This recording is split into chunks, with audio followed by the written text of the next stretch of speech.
بالله من الشيطان الرجيم بسم الله الرحمن الرحيم الحمد لله رب العالمين الرحمن الرحيم مالك يوم الدين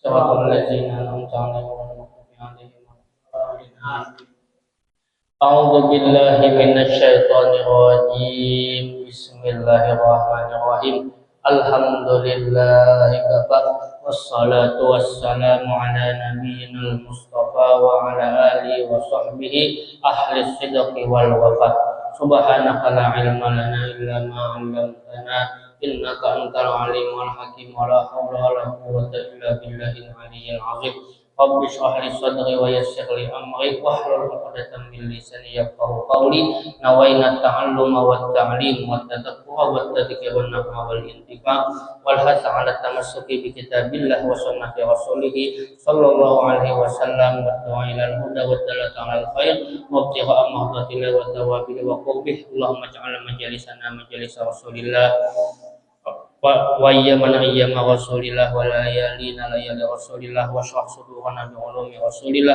wa atliq alsinatana bi anwari salatu wassalam ala sayyidina rasulillah sallallahu alaihi wasallam.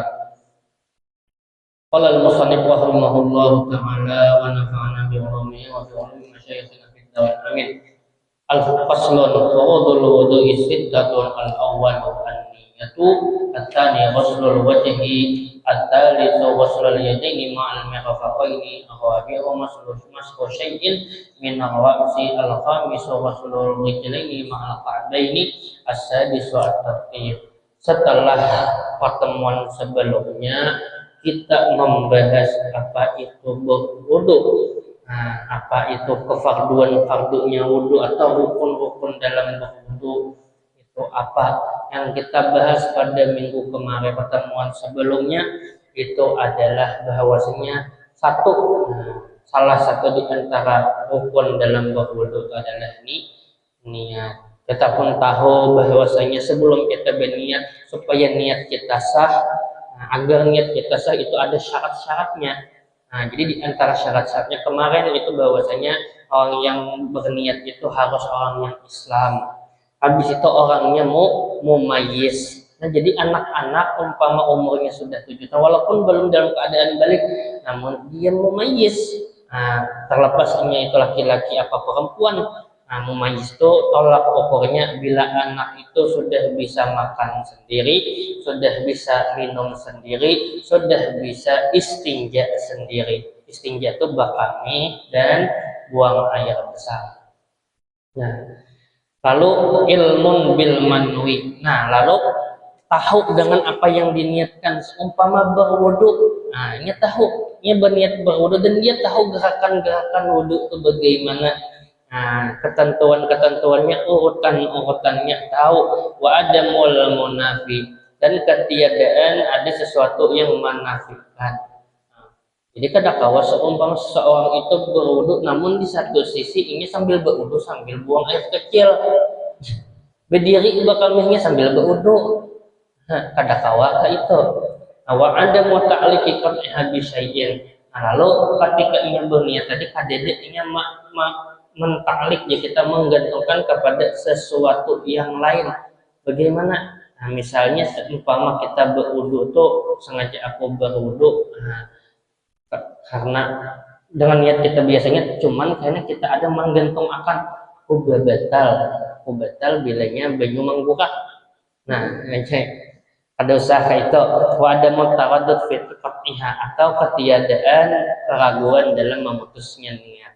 Nah, lalu kita tuh berniat, aku ini mau memutus niatkah kada kayaknya. Nah, ada usaha kita makanya tadi bila kita berniat itu cukup kita berniat itu sengaja aku berwudu misalnya untuk mengangkat hadas kecil. Lalu ada ketentuan-ketentuannya nanti kita dalam berwudu. Nah, adapun tujuan berwudu tadi kita tahu sendiri itu qasdus syai'i muqtarinan bi fi'lihi. Kita hendak melakukan sesuatu namun disertai dengan perbuatannya. Ini hakikatnya. Nah, tempatnya itu ada di hati. Nah, lalu talafus yang sering kita baca itu sengaja aku ya nawaitul wudu'a li raf'il hadatsil asghari fadlan lillahi ta'ala. tolak ukurnya atau sebagian niat itu di dalam hati yang pian pahami dengan bahasa pian sendiri. Nah, jadi yang kayak talafus kita itu namanya sunnah kan hukumnya. Nah, itu untuk apa? Untuk membentuk hati kita supaya bujur-bujur siap untuk berniat. Nah, jadi di antara talafus tadi. Nah, lalu di antara tujuan niat itu adalah apa? Kita semalam juga membahasnya, membedakan kebiasaan dengan ibadah. Orang tuh duduk di masjid, nah, duduk warak di masjid, nah, cuman duduk, cuman istirahat santai saja ngadem di masjid, nah, itu akan berbeda dengan orang yang perilakunya sama, cuman ada niat untuk beriktikaf di dalamnya. Seseorang yang berniat mandi, entah itu terlepas mandi wajib dan mandi sunnah, itu akan berbeda dengan orang yang biasa mandi tanpa ada niat saja. Nah, ini artinya niat itu akan membedakan seseorang itu dari kebiasaannya dan juga dengan perbuatan-perbuatan yang sifatnya ibadah. Lalu diantaranya juga untuk apa niat itu? Untuk membedakan ketertiban dalam ibadah. Kita sembahyang fardu zuhur 4 rakaat. Nah, lalu kita sembahyang qabliyah zuhur misalnya 4 rakaat sama. Nah, apa yang membedakan nanti itu niatnya. Nah, habis itu lagi apa? Seumpama seseorang itu melaksanakan kurban biasanya. Nah, misalnya kurban, dia nanti ada kurban atau kurban sunnah. Itu yang membedakan di niatnya kurban. Ada kurban atau kurban nazar. Nah, itu bila orang itu bernazar, di mana membedakan? Ya di dalam niat. Dan konsekuensinya akan ada nanti. Apabila orang itu mandi wajib, ya, apabila orang itu mandi biasa, ya, dan lain. Nah, ini diantara perbedaan kenapa harus ada niat itu. Lalu lagi ada namanya niat itu nanti bisa tahwilul adah ilal ibadah, mengganti status kebiasaan yang kita lakukan itu bisa menjadi ibadah. Itu dimana contohnya? Seumpama kita tidur, terlepas tidur siang atau tidur malam. Nah, kita tidur biasa saja, ya biasa, kayak sebagai mana kebiasaan kita. Namun dengan sebab kita niat, seumpama kita niat tidur agar bangun lebih segar, esok hari bisa bekerja dengan lebih baik. Aku tidur ini supaya aku bisa lebih cepat bangun malam. Kamu misalnya sengaja aku tidur ini supaya lebih memudahkanku fokus dalam bekerja esok hari. Misal seperti itu. Nah, itu termasuk niat dan itu bisa mengganti status kebiasaan kita yang kita lakukan sehari-hari, itu bisa menjadi ibadah. Lalu ada lagi diantaranya itu kenapa niat itu perlu adanya niat untuk memperbanyak pahala daripada suatu ibadah atau suatu pekerjaan. Makanya biasanya para ulama itu bila niatullah ke majelis, niat menuntut ilmu itu banyak.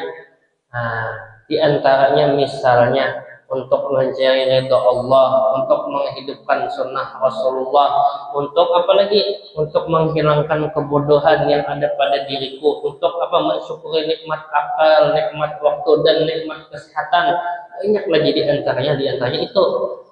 Nah, itu di antara kenapa harus berniat sebagaimana pertemuan sebelumnya. Adapun kita lanjutkan sedikit. Dan bahwasanya kenapa adanya niat? Wal makna. Nah, makna daripada niat itu sendiri bahwasanya yang pertama daripada rukun wudu itu niat.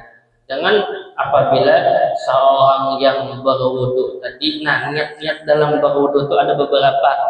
Jadi niat kita dalam berwudu itu yang pertama mengangkat hadas kecil. Nah, mengangkat hadas kecil ini bisa boleh.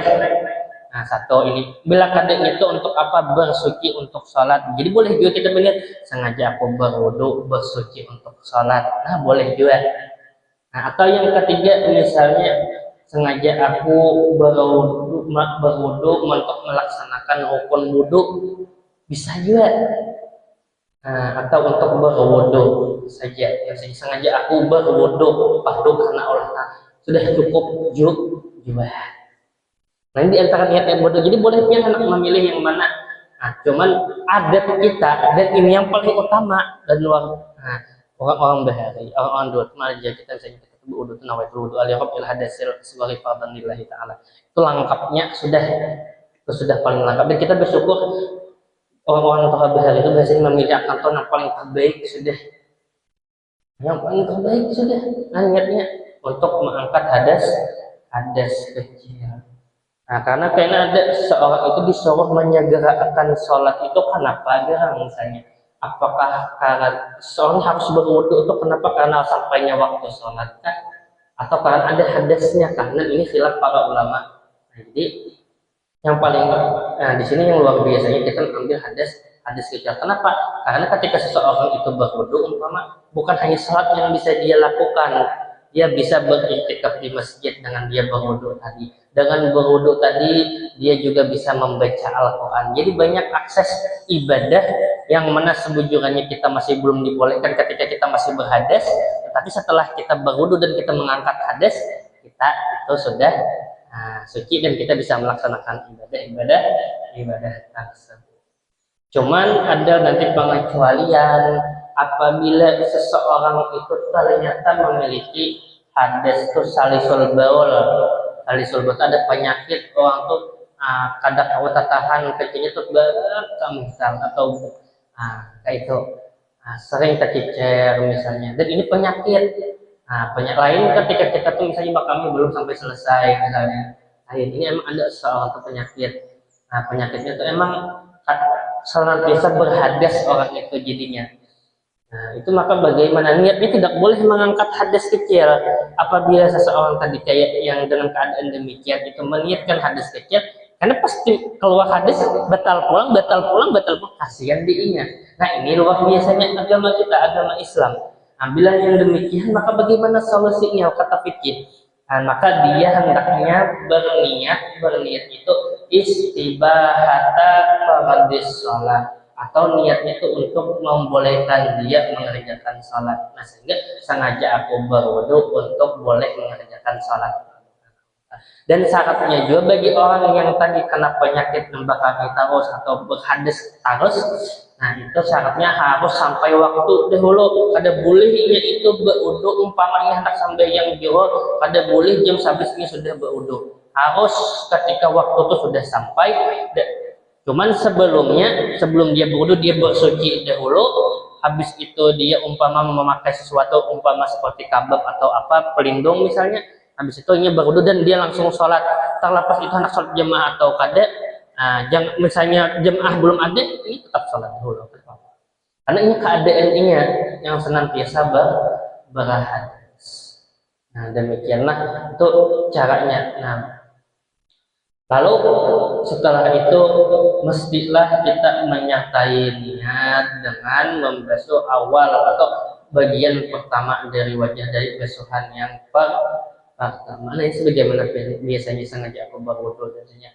Kita basuhan pertama di mana? Entah itu yang di tengah, entah itu yang di bawah sini mau mulainya atau entah di atas di sini. Nah, jadi sengaja aku berwudu untuk mengangkat hadis kecil pada tanah Allah Ta'ala langsung akan dahulu sampai sudah rata buju-buju rata hanya ambil pulang yang kedua, hanya pulang yang ketiga. Nah, itu diantara apa niat. Niat ini niatnya kita bahas dahulu. Lalu yang kedua yaitu membasuh muka atau wajah. Wajah itu yang mana garam? Kan kayak gitu. Wajah itu adalah apa yang terlihat ketika kita sedang berbicara berhadapan. Itu wajah. Nah, ini wajah berarti ini di sini wajah. Pengarangnya wajah. Lalu ada ukurannya dari sisi panjangnya, dari sisi atas ke bawah sini, mana batasannya antara antara tempat tumbuhnya rambut di kepala secara goliban keseringannya. Nah, jadi biasanya umpama di sini, ya dari sini berarti wajah toh. Tapi seumpama orang tuh jangan besulah. Nah, kayak pas umpama di sini sekarang awal tumbuh rambutnya, tumbuh di sini saya belum tuh kada tumbuh. Hitungannya tetap hitungan yang kebiasaan orang, lain dengan keadaan yang besulah tadi. Nah, lain. Jadi tetap yang kebiasaan manusia pada umumnya itu di mana tempat tumbuh rambutnya. Atau misalnya seseorang tuh emang kada berambut sama sekali. Nah, bagaimana kita menghitung anunya nih wajahnya tuh muhanya? Maka tetap di mana kebiasaan awal tumbuhnya rambut, sehingga para ulama itu menyebut adanya ghaliban wa akhiril lihya ini. Nah, dan pada ujung sini jenggot sini. Nah, kalau secara ardon lebar, itu mah bainal udunaini, antara dua telinga ujung sini.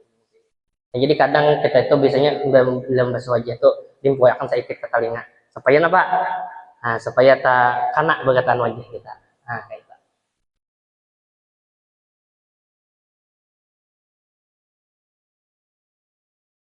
Nah, wal lihyani, wal makna. Nah, jadi maknanya membasuh wajah itu basyaron wa sya'aron. Nah, jadi wajah itu dibasuh itu kulitnya, bahkan juga ada rambut-rambut. Di mana rambut-rambut? Alis kita, bulu mata kita ini rambut. Nah, wajib kita membasuhnya harus kanan. Nah, ketika kita membasuh wajah itu, harus kanan. Nah, maka wajib menyampaikan air ke batini sya'ar al-khafif wal khafif, kepada rambut-rambut yang tipis dan dua yang labat, kecuali yang labat itu adalah apa? Jenggot. Nah, dan arit itu apa kita nyambat kalau yang di sini biasanya jabis lah. Nah, misalnya atau apa? Nah, misalnya ada tumbuh rambut, tetapi itu yang mana agak lebih rendah daripada telinga, sampai kepada dagu sini. Nah, itu namanya ini rambut di sini umpamanya wajib juga kena berarti.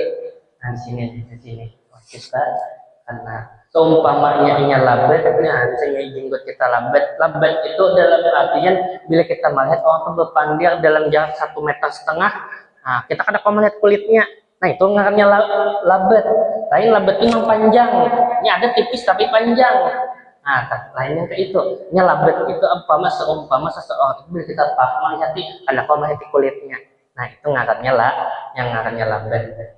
Nah, bila seumpamanya jenggotnya ini labat tadi, maka ya yang di luarannya aja karena atau yang jembangnya ini labat misalnya, maka kada apa-apa gitu. Tapi bila yang ada di sini ada rambut kita di sini, biasanya ada rambut di sini, biasanya ada rambut tumbuh beberapa orang, itu wajib kena. Jadi ini hanya sekadar biasanya kita melakukan itu sudah sebetulnya karena aja, cuman di sini untuk meyakinkan kita kembali apa yang kita lakukan itu sudah pas saja. Biasanya dilajari oleh guru-guru kita, nah itu sudah pas, kita lanjutkan saja. Yang penting akhirnya kita, terutama ini untuk lelakian, nah, itu harus bujur-bujur, karena umpamanya diisi janggut kayak apa, umpamanya kalau si singot ini wajib juga. Nah, sama biasanya ada seumpama ada orang rambut di sini, ini biasanya kadang ada orang tumbuh rambut di sini, walaupun jarang. Maka bagaimana? Sedangkan ini kan wajib karena ketika sujud nih. Ada lagi pertanyaan kayak itu. Karena membahas rambut. Nah, inilah bedanya apabila tumbuhnya rambut itu di sini dan tumbuh rambut di sini. Umpama tumbuh rambut di sini dan dia menjuntai menghalangi tempat sujud, maka itu kada sah sujud kita. Tetapi bila emang tumbuhnya emang di sini dan ini bagian daripada wajah, ketika kita sujud otomatis menghalangi, kada apa. Nah, itu bedanya pulang kayak kenapa kita tahu masalah rambut ini. Jadi ala-kulihal yang kalau kita tahu adalah kita harus membasuh wajah itu sampai rata, atas bawahnya, kiri kanannya harus rata. Makanya bila beginian itu hendaknya bila berwudu itu kan bila buka kamben jangan bila berwudu itu sambil buka kamben. Nah, kenapa demikian? Kadang kan kamben itu kan menghalangi sampai sini kan, sampai sini memakai kamben kita misalnya deh beginian. Kadang sampai kena banyak, makanya harus dilepas biasanya. Nah, makanya perlu bila di masjid itu harus ada area khusus, karena otomatis harus membuka. Kalau kada kayak itu kada rata nantinya. Lalu yang kedua tadi sudah, lalu yang ketiga ghuslul yadaini ma'al mirfaqain. Membasuh kedua tangan beserta. Nah, kalau di Al-Qur'an itu fagsilu wujuhakum wa aydiyakum ila. Nah, di dalam Al-Qur'an itu menggunakan kata ila, tapi di sini ulama langsung mengubah redaksinya menggunakan ma'a saja, kita bersama, artinya bukan siku ini jadi batasannya, tetapi siku ini harus karena juga. Nah, jadi membasuh kedua tangan sampai artinya mau sampai itu bukan berarti sampai itu sini aja. Kalau ini kan ma'a beserta, jadi yang dibasuh itu tangan dibasuh, sikunya pun ikut dibasuh. Nah, jadi di antara kesunahannya karena ketika kita berwudu itu hendaknya bilanya dilimbuai sedikit daripada siku itu, supaya emang bujur-bujur ke kena. Wal maknanya ghuslul yadaini wa ma'alaima min sya'rin wa siratin muhadzafin. Nah, jadi perlu kita membasuhnya.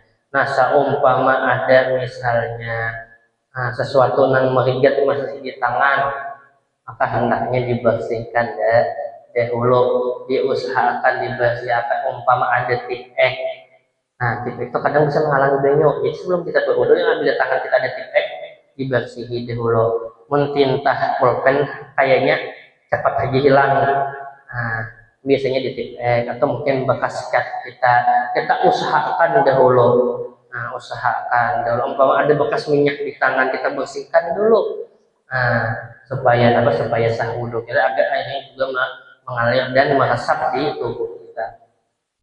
Jadi penting kita dulu sebelum berwudhu itu membersihkan semua perkakas kita. Umpama ada yang menghalangi banyu. Nah, seumpama ada tangan orang berbisul kan kayak apa aja.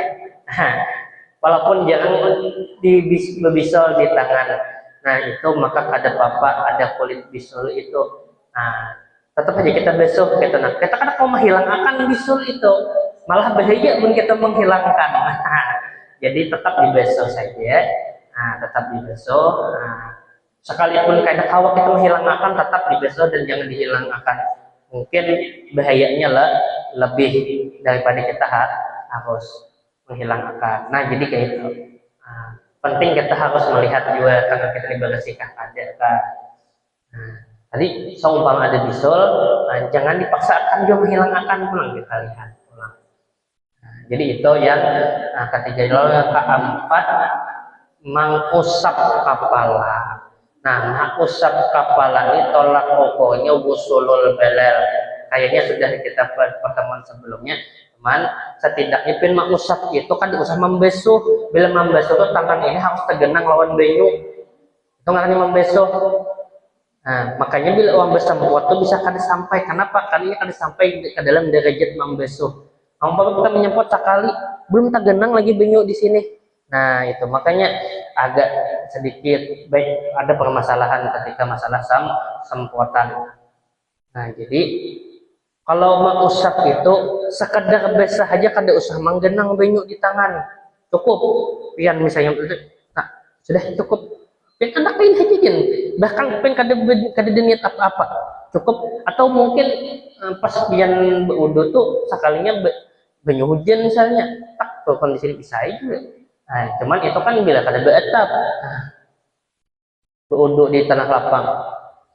Nah, jadi sekadar basahnya basah sampainya basah. Bahkan ada orang misalnya bersorban misalnya, berwudunya kadang pacul sorban tuh. Sekedar basah tangan ini sampai dan kainnya tuh meresap dan sampai basahnya itu kepala, maka cukup. Nah, jadi berbeda dengan membasuh, mengusap itu hanya sekedar basah saja. Nah, lalu yang kelima itu ghuslul rijlaini, membasuh kedua kaki beserta. Nah, beserta pulang kalau di dalam Quran itu ilal ka'bain kayak. Di sini cuman dengan beserta mata kaki. Jadi penting juga kita sampai itu. Jadi pasti akan kadang-kala kita lipai betis kita berendak kayaknya kali ding, nah kayak ini betis dikipak-kipak. Kadang bisa kada sampai basahnya. Makanya perlu kita biasanya di antara kesunahannya itu menggosok betis kita tuh digosok, nah nih digosok. Jadi perlu kita angkat. Tapi seumpama kada kawa aja bagaimana, pasti akan. Tapinya banyak itu mengalir, kada kawa lipak-lipak ini wah banyak mengalir, betis kita lipak-lipak ini kada kawa juga. Jadi munnya emang kada kawa mengangkat betis, pasti akan barang banyaknya tuh mengalir kebujuran mengalir. Kita yang mesti akannya. Nah, sudah itu dan yang terakhir itu tartib itu apa? Nah, tartib itu jadi kita berurutan menandak sesuatu sesuai dengan martabatnya. Nah, bila martabatnya tuh niat di pamulaan, kita andak niat kita di pamulaan. Imbah niat itu membasuh wajah, aturannya di sana itu kita lakukan sesuai aturannya. Nah, itu ngarannya tartib wad'u syai'in ala martabat. Nah, bilanya kita sudah ke itu, nah, maka sempurnalah wudhu kita secara yang wajibnya. Talinga mana tadi, kumur-kumur kemana, istinsyak kemana, itu semua masuk ke dalam pembahasan sunnah wudhu. Nah, jadi yang talinga biasanya kita lakukan itu sebenarnya wudhu. Nah, cuman di antara bentuk hadis yang lain antara mukaffiratul dzunub jadi penghapus dosa-dosa kecil, nah itu ada di antaranya wudhu. Nah, jadi kenapa kita tuh dianjurkan jutalinga, kita ini rancak mendengar yang kada baik, ucapan-ucapan yang kada baik. Untung kita rancak berpanggil yang kada baik. Nah, di antara bentuk cara untuk mendapatkan pengampunan dosa-dosa kecil tapinya. Nah, itu adalah dengan berwudhu di antaranya. Nah, mudah-mudahan yang sedikit ada manfaatnya. Kita mudah-mudahan juga bisa senantiasa memperbaiki kualitas ibadah kita, dan Allah Subhanahu wa taala mudahkan segala urusan kita dan menjadikan kita hamba-Nya yang benar-benar bertakwa. Al-Fatihah. Alhamdulillah.